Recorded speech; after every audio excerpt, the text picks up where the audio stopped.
Hello guys, in this video I will show you how to play and download eFootball 2025 on your PC. So first of all, you need to go to this website called Stream. Type Steam like this, click on the first website. Now create an account, and after you create an account, download the software from here.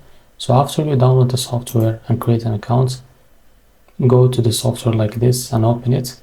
Now go to store like this and type it here, eFootball like this, and select the first result like this.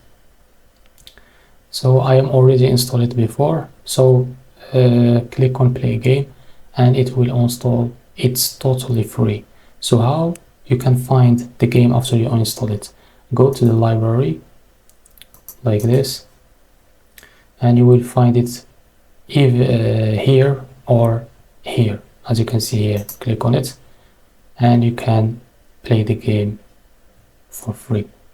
So this is how to download and play eFootball 2025 on your PC. Thank you for watching.